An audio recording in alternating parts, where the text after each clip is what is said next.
Okay, so I've known Joe for about a year, and I met him through some networking that I do. One of the network groups that I belong to. But Joe is in the printing business and has been in sales for almost 25 years. And he's built a lot of his business through networking, through building referral partnerships with people. And I wanted to let him share a little bit about how he does networking and how it might help us in the things that we're doing. So, Joe, go ahead. Thank you, Mark. And thank you guys for being here.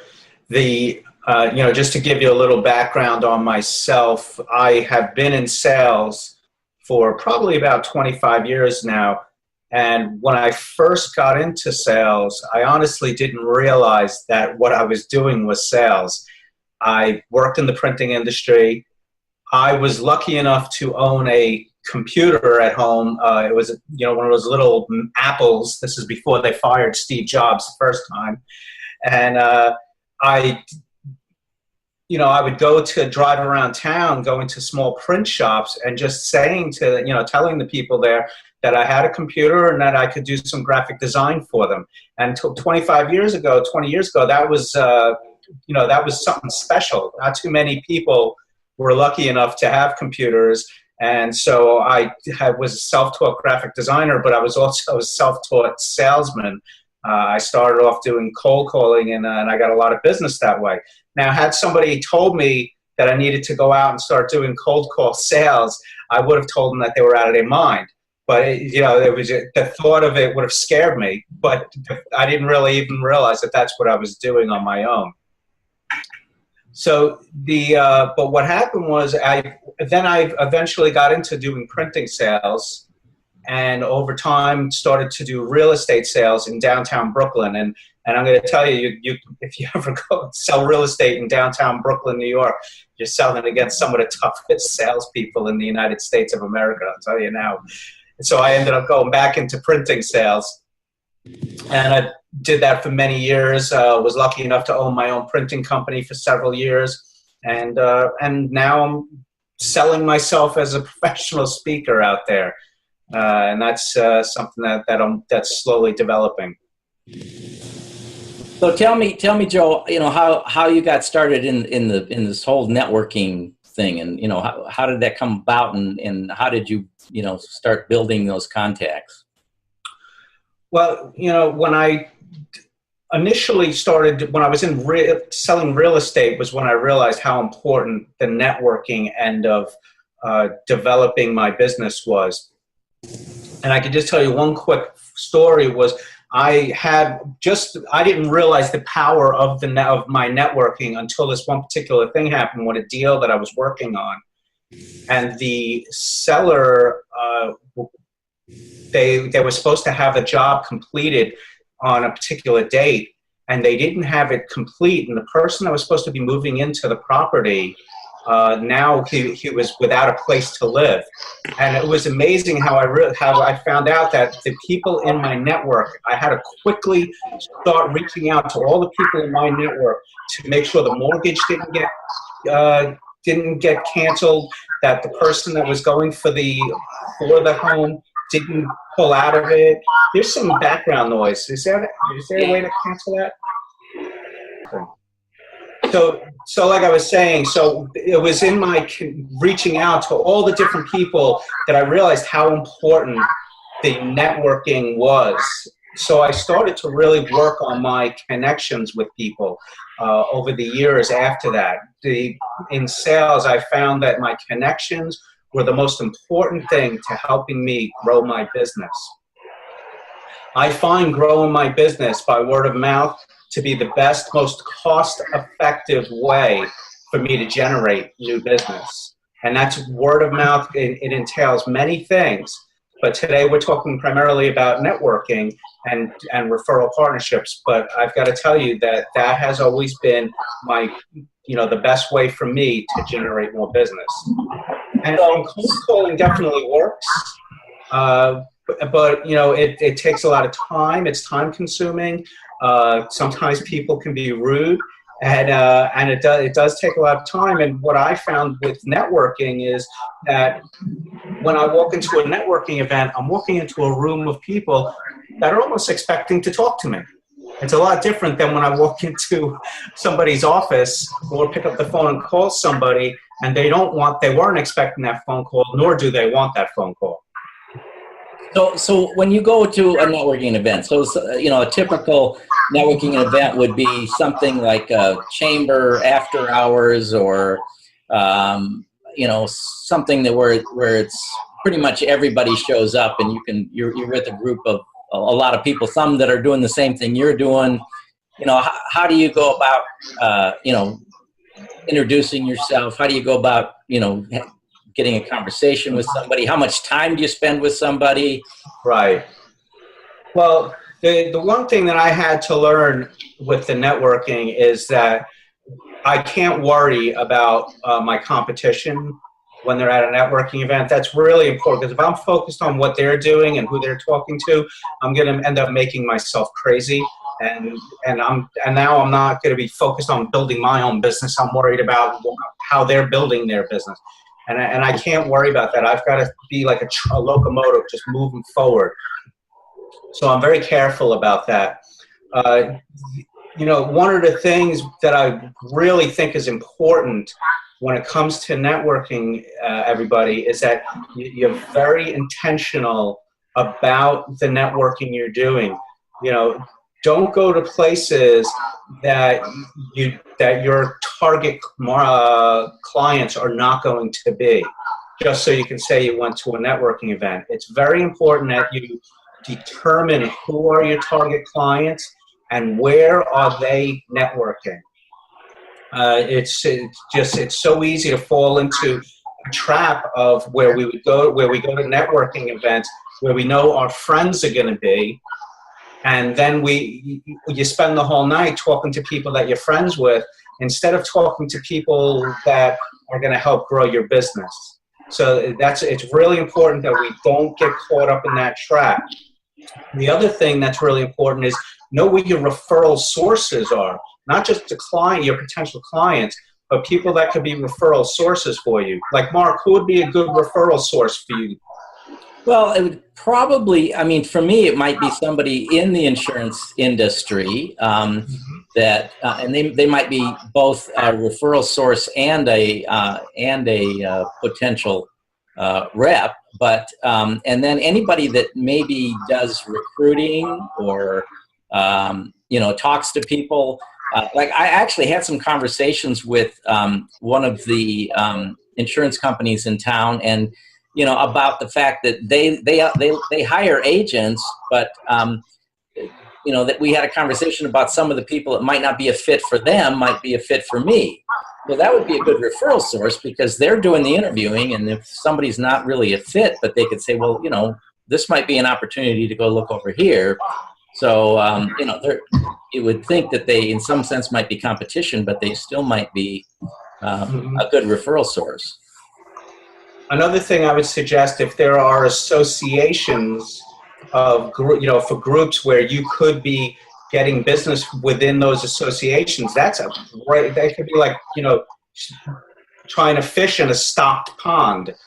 For me, that would be like, with the printing, that going to a marketing association, if I don't walk out of there with business, then there's seriously something wrong with me.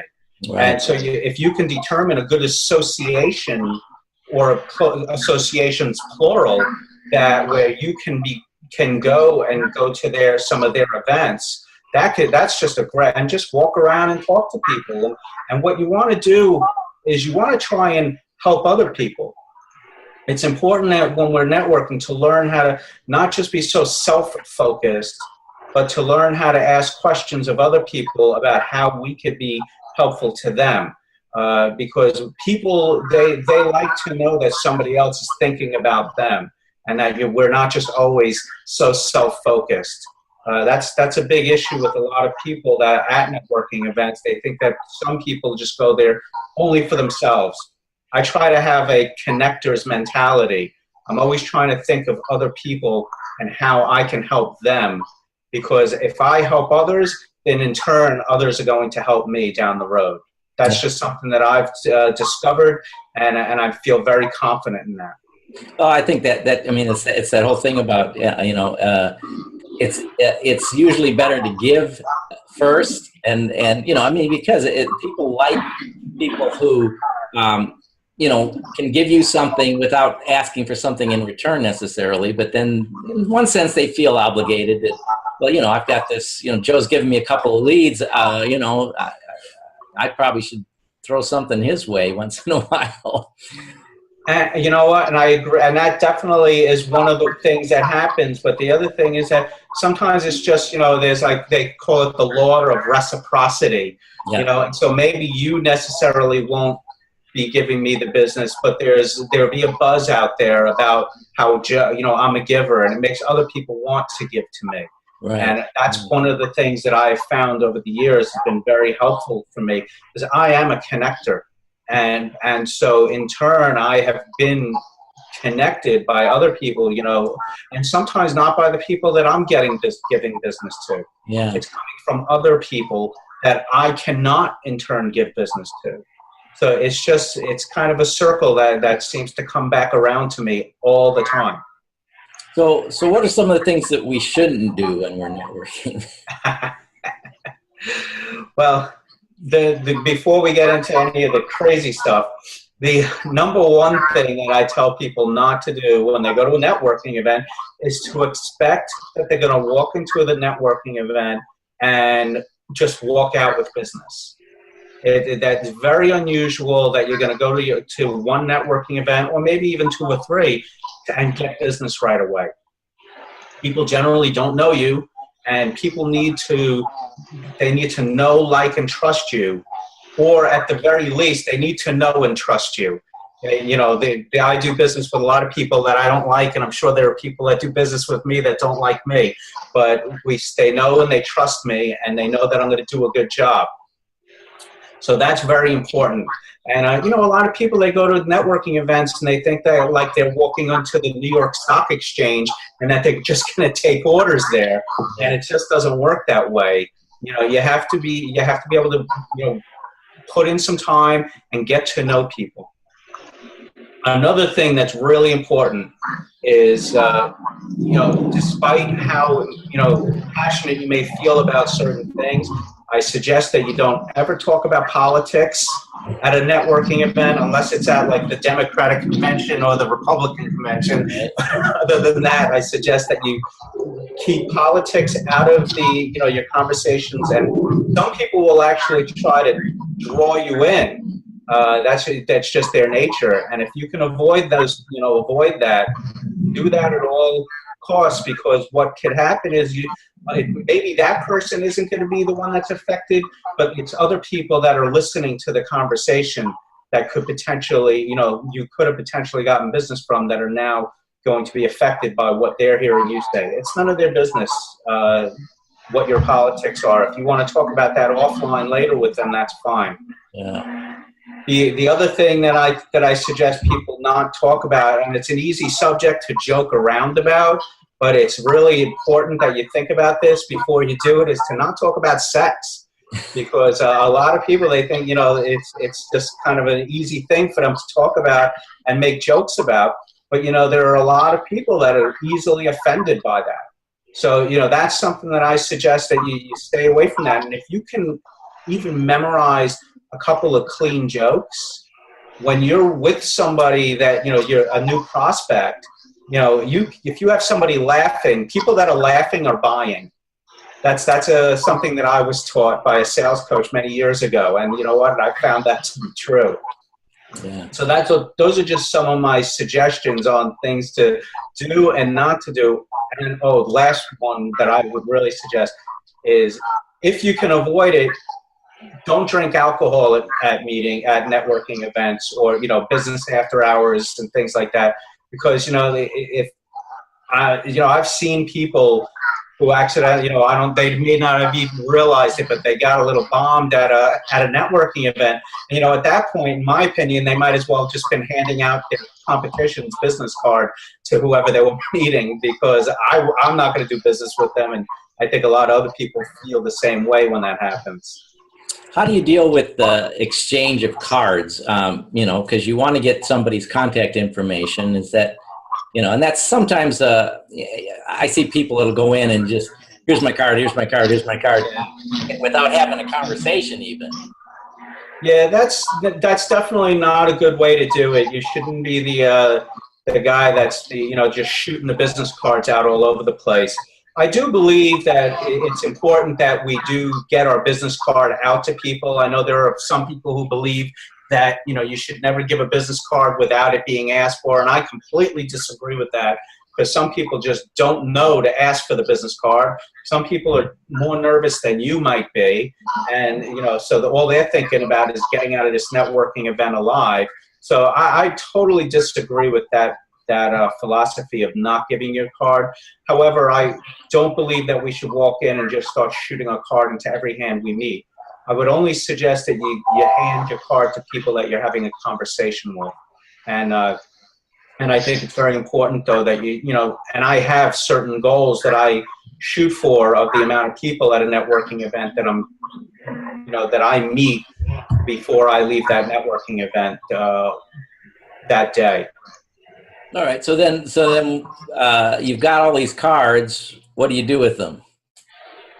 Well, all right. So I go to a networking event and I've met, 5 or 6 new people, and, but let's say I go to 2 or 3 networking events in a week. Well, now that could be 15 to 20 business cards that I've got.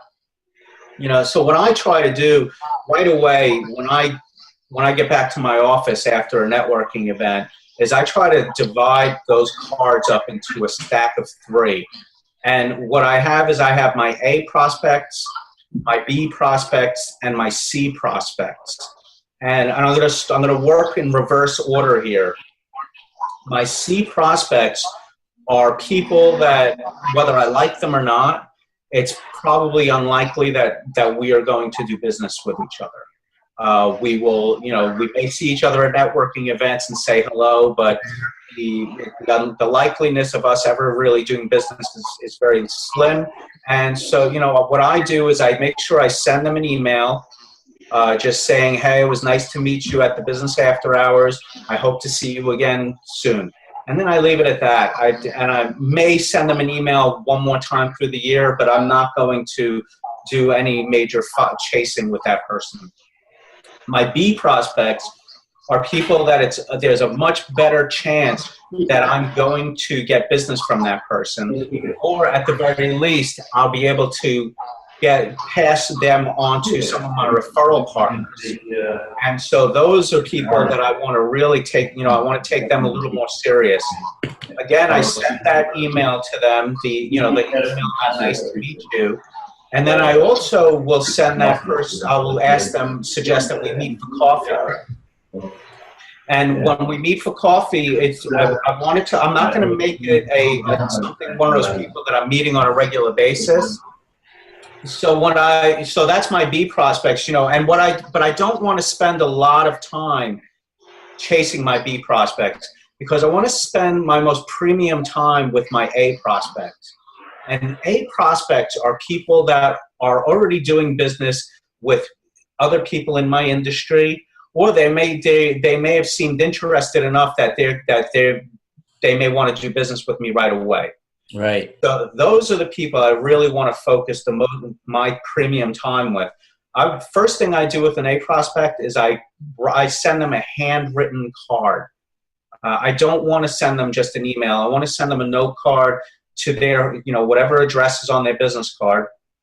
And I want, and I just want to say, hey, it was nice to meet you. And I tell them I'd love to get together for coffee. And then I follow it up the next day with a phone call. Now, I don't put a business card in that card when I send it to them. The reason is because, number one, is I've already given them a business card the night before, and I don't want it to come across as a marketing piece when I send it to them. I want them to feel, know that this was, this is kind of coming from the heart when I'm sending it to them, that this person's important to me. Then the next day I call them and I invite them to coffee. And what happens quite often is that they beat me to the phone call because not a lot of people get handwritten cards anymore. Right. You know, people, it's becoming a thing of the past. So when somebody gets a handwritten card, they're generally impressed and they like that, and they will want to reciprocate, or they follow up with the phone call first. Right, right. And then so those are people that you say are people you definitely think you're going to do business with. Yeah, I feel very confident. Okay, what about people that you see that are just referral partners? Are those your Bs, or are those, where do those fit in? Well, a referral partner is an A, because that's somebody that could be getting me business also. Again, a prospect can also be a good referral source. You know, there could be people that aren't very solid referral sources. You know, they could be in the, you know, first of all, let me explain what a referral partner is for anybody that doesn't know. Referral partnerships consist of non-competitive professionals that are both going after the same target client. So when you merge, work together, then the two of you can, it strengthens your, it gives you more strength when you're going after clients. Yep. So for instance, a chiropractor and a personal injury attorney, they're both going after the same target client. So together, they could be that helps strengthen both of them. That chiropractor referring the personal injury attorney, he's got, that personal injury attorney now definitely has a lot of kudos because of the chiropractor referring him. Right, right. So that's, or a estate planning attorney and a CPA, the two of them together going after the same clients definitely gives the other one more credibility and helps strengthen their case when they're trying to help develop relationships with people. Mm-hmm. Does that answer your question, Mark? Yeah. Just in that, how? Oh, right. So what was the question again? I'm sorry. Where they fall into that ABC, and you said they were an A. So well, they're definitely an A because now, in my business or in your businesses, whoever are your best A prospects, whether it's a referral source or, if that's a referral source, you definitely want that person to be somebody that you want them to be thinking of you and to be loving you. Right, you want to be that person that they think of when they meet somebody that needs your services. Yeah. So, so what other tips can you throw in here as far as, networking and how we can use this to, increase, well, obviously we're looking for people mainly who are interested in joining our business, but we're also interested in people who might need our insurance products as well. So right. Well, first of all, I want to say, because I will talk a little bit about after the networking event, but what I do want to share a couple of things regarding if anybody here is uncomfortable with networking in general. I want to say that, because I still, even after all these years of going to networking events and meeting people, I still feel some anxiety around that. I mean, that hands down has not left me completely. I'm generally, I just don't like talking to people I don't know. It's not something that I do inwardly that I do really well. So I had to work on techniques for that. So I still feel anxiety if I go to a networking event where I don't know anybody. But I don't let that stop me.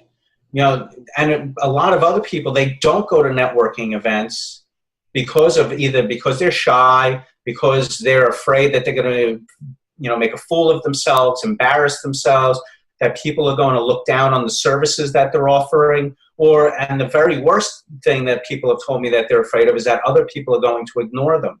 And it's just important that we realize that, that those are just feelings, and feelings aren't facts. And that we're generally, when it comes to situations like that, we're usually wrong about those kinds of feelings. Mm. So, what I suggest is if you're uncomfortable with going to a networking event, call ahead and ask them if you're allowed to bring somebody. If they say you can bring somebody, then, ask it, which more than likely they will. Bring a colleague, bring a friend, you bring your spouse, and, you bring anybody. What you want to bring is you want to bring a wingman with you. But just make sure you don't bring somebody who's more shy than you are, because that'll defeat the purpose. The two of you will be standing in a corner talking about how nobody's talking to you. Right. So speaking of that, when you come up to a group of where you've got a couple of people or three people standing there talking to each other, how do you go about, if you're standing by yourself, how do you break into those conversations? Well, there are different ways that you can tell if people are open to you joining in the conversation. Number one is, first of all, we'll talk about if they're not open to you joining in the conversation. If two people are standing, face to face, like almost parallel to each other, then or three people are standing in a closed circle, then that probably means that they don't want to be interrupted. However, if two people are standing almost at a V, talking to each other, but they're not, even if they're looking at each other, but they're open, or if it's three people are standing in more of a U where it's open, then that more than likely means that they're open to you joining the conversation. And believe me, that took a long time for me to figure that out, that, because I just would go and join every single conversation or try to. And then I would be, my feelings would get hurt when people wouldn't let me join in on their conversation. I'd be like a bunch of arrogant jerks, and, I'd walk away. But then I found out, over time that actually their body language was telling me that we don't want you to join in on this conversation. We're having, something personal or whatever it is. Yeah. So that was something I just had to learn over time. Let me just mention, one of the things that, because again, talking about sometimes being uncomfortable at networking events, and I'm concerned when I do join in a conversation or when I'm talking to somebody, sometimes I still get, a little flustered and don't know necessarily what to say to people, especially if it's somebody I've been dying to talk to for a long time. Yeah. And what I learned, it's a really simple technique, is to just always remember the 6 simplest words in the human dictionary, or in the English dictionary, I should say, is who, what, where, why, when, and how. If you anytime you feel like you don't know what to say next, you feel a little, well, I just don't know, I'm not a good conversationalist. Well, try to formulate a question based on one of those words. Like you could just talk to somebody all night, who do you work for? Where is the company located? How long have you been there? Why do you do what you do? Or where did you move here from? Because you don't sound like you're from North Carolina. I hear that all the time. Yeah. And what brought you here to North Carolina? Well, the schools for my children. Oh, really? Where do your children go to school? It's the who, what, where, when, why, and how. Those 6 words can just, even if you're not listening to what the other person is completely saying, you can be formulating another question, because people like to have questions asked about them. You're making that person the star, and that's what the idea is. Which we want people to feel comfortable with us as salespeople. As when we're out there, we want people, or even if you're not salespeople per se, but doing what you're doing, you want people to feel comfortable enough to buy your services from you. So that's a little technique that I use. Well, I find that people love talking about themselves. So, and it's what's really strange is a lot of times when I'll go to networking events and I'll be asking people about them, and what surprises me a lot of the times is they'll never ask me about me. And is that something you've dealt with too? Is that? Well, honestly, I'm okay with that. Yeah. I'm okay with that, because if the person that I'm talking to is somebody that I really feel I want to do business with and can do business with, you don't have to ask me any questions about me now. But there's going to come a point where I want to schedule a coffee, and when we schedule that coffee, because I don't want to spend all of my time at the networking event talking to one person. Right. So I make it clear when we're scheduling that time that we're going to be together, I make it clear up front that I want you to learn a little bit. I want to tell you a little bit about myself too. I want to tell you when I send the email, hey, let's grab coffee. I'd love to tell you a little bit about, who I am and what I do. And I'd like to hear a little bit more about you as well. But you got to make sure that you put it in there that you want to make that you party like that coffee is going to be about them learning who you are and what your services are. Okay. Well, so what else? Anything else that you want to share about networking and then I know you want to offer people a chance to get your newsletter too, but. Yeah, but let me just tell you, how much time do we have here, Mark? As much as you want. Oh, okay. Because I'm free till tomorrow morning, so let's keep going. No, seriously, one of the most important things that I could tell anybody, if you're going to go to the networking event, it's really important that you follow up afterwards. I don't care. Some people aren't able to follow up that day. But at least follow up. Make sure that you follow up within a couple of days of the people you're meeting.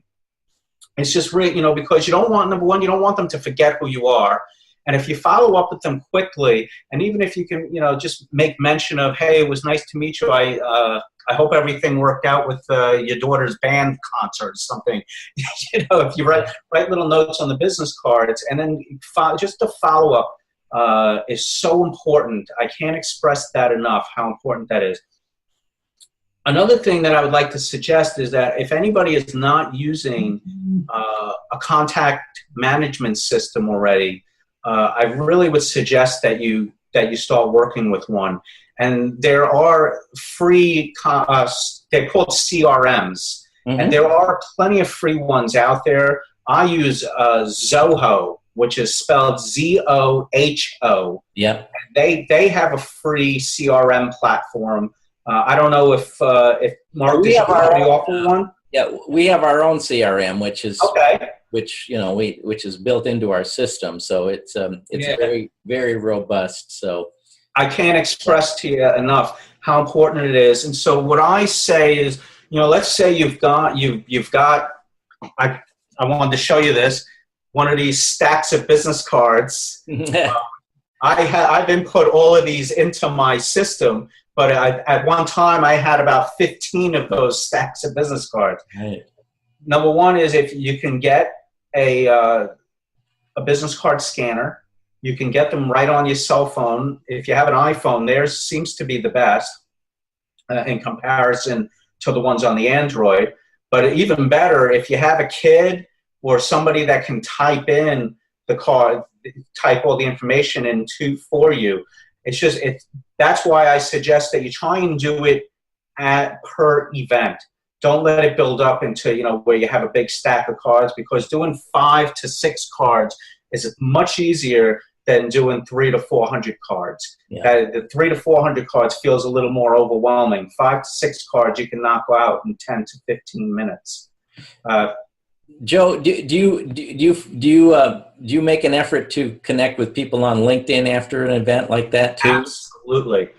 This is what I like to say about LinkedIn. A lot of people, I see a lot of business people make the mistake of trying to connect with everybody on Facebook, and they're putting all their business. They're doing their trying to make Facebook their business platform for marketing online. And I'm sorry, it is a good place to do that, and it's fine to, if you have some tips that you want to put out there to people so that they're aware of what you do and who you are. But you know what? The professionals are hanging out on LinkedIn.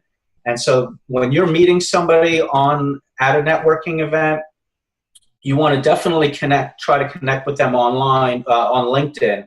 And don't just do the connect button. Try to write them a quick short message like, hey, hi, Mary, met you at the business after hours, would love to connect with you here. Even if it's a week later, it doesn't matter. Just right. Make sure you connect with them, and then see it, because one of the things is that they may have people in their sphere that are other people you want to meet, that are just like they are, especially if they're your A prospects. Right. And they're more than likely going to have there are going to be other A prospects that are in their connections. So you want to connect with your potential A prospects. Another thing that LinkedIn, I don't know if anybody here is using LinkedIn, but what I find about LinkedIn is it is such a powerful tool for connecting with other people. You know, you want to meet with somebody, you look them up first on LinkedIn, and a lot of times there's going to be at least one person that you know that's connected to that person. Now, I don't know necessarily if you're looking to connect with President Obama, if you're going to be able, if anybody you know is going to be connected to him on LinkedIn, but if it's somebody that you met that's doing business in your area, there's a very good chance that you may know somebody through LinkedIn that's already connected to that person. And so that's what you want. You want to ask them. What you want to do is you then want to say to, you know, like if Mark knows somebody that I'm trying to connect with at, let's say, GlaxoSmithKline, I may say, hey, Mark, I see you're connected to John over at GlaxoSmithKline. Do you mind making an introduction for me? And now Mark will say, you know, more than likely, Mark's going to say, oh, yeah, I know John. Let me send that connection. And you can do a connection right on LinkedIn. And that's where people don't, I'm telling you, people in business are not utilizing LinkedIn the way they should be. And when I have started utilizing it and taking classes on it, oh my God, my connection rate went up drastically. Yeah. Or, you know, dramatically. It was just incredible. I don't know what's the right word to use there, but it's it was really good. Yeah. All right. Yeah, that's my LinkedIn. You know, another important thing that I have found for my business over the past several months is that's helped get awareness, and this is something else that's really simple to do, is write a blog. I know it's like, ugh, a blog, I got to do something else. I'm telling you, it is so easy. You create WordPress, I think it's WordPress.org, has the blog tool. Right. That's very easy and it's free to set up. And then what you do is, you know, you don't necessarily have to come up with original content yourself. That's the thing that so many people, if you're capable of doing that, that's awesome. But if you don't, if you're not somebody that you feel like you're somebody that can come up with original content on every other week or whatever, that's fine. There's really simple ways to do it. Is number one is you can rewrite an article that somebody else wrote into your own words, and you're not necessarily plagiarizing, but you can read an article and then write your own version of it. Or you can take what somebody else wrote and you can post that in your blog and then have your own opinion on it. You know, you can comment on it. Well, I read this article by Mark Cram, and here's what I personally feel about that. And then write your own, you know, a paragraph or two. It doesn't have to be a 3-page thing. As a matter of fact, I don't read blogs when they're like multiple pages. I will only read a blog that's only, you know, if it's a paragraph or two. The other thing I suggest about the blogs is that, you know, is that you do it at least once a month, maybe twice a month, but just keep it simple. And then you can post those on LinkedIn, and you can post it on Facebook as well. And then eventually, you know, you give people the option to sign in to, or to, you know, to opt in to the blog so that they're getting it on a regular basis. Great. What that does is it helps you to be perceived as the expert, as an expert in your field. Even if you are, again, like I said, you're just rewriting another article, but rewriting it into your own words, it still gives you the perception of the expert. Right. Cool. Yeah. Well, tell us about your newsletter, and I think I got a couple people that have to leave. So okay, well, I have my newsletter. It comes out once a month, and then I also have Joe's 52 networking tips that I send out once a week. That's 52 weeks in a year. I have 52 tips. I think we're at week number 27 or 28 right now, and actually those come out tonight. If anybody's interested in that, in either the tips or my newsletter or both, let me just tell you my email address. It's, you know what, I'll write it so that you don't have to figure out how to spell my last name. Because that's one of the things that a lot of people, they always write my last name wrong. Just give me 1 second. I should have did this already. I should have thought about this in advance. You got a name that is easy to misspell. Yes, but you misspelled it as well. I know. I put Is two that R's in it. Joe at joenovara.com. Is that backwards? Is it coming up Oh, backwards? it's perfect. Okay, because on my TV, on my screen, it's backwards. Yeah, it looks good to me. Okay. Do you think everybody's got it? I think so. I'll send it out to him too. Okay. Yeah, so just shoot me an email and just say, I'd like to get your blog, your newsletter, or I'd like to get your 52 tips, or both. Cool. But everybody, I really appreciate you, spending this time with you, and that, I had this opportunity to share these tips with this stuff with you. Does anybody have any questions? I've unmuted everybody. Okay. And so if anybody has any questions, any questions from anybody? I don't think there was anything on the chat screen that was questions. Okay. Yeah. So I think that's it. Okay. All right. Well, thank you, everybody. Yeah. Thank Mark, you, Joe. I'll talk to you later. And I'll have this recording up. So, but thanks everybody for staying on, and we'll talk to you soon. Bye.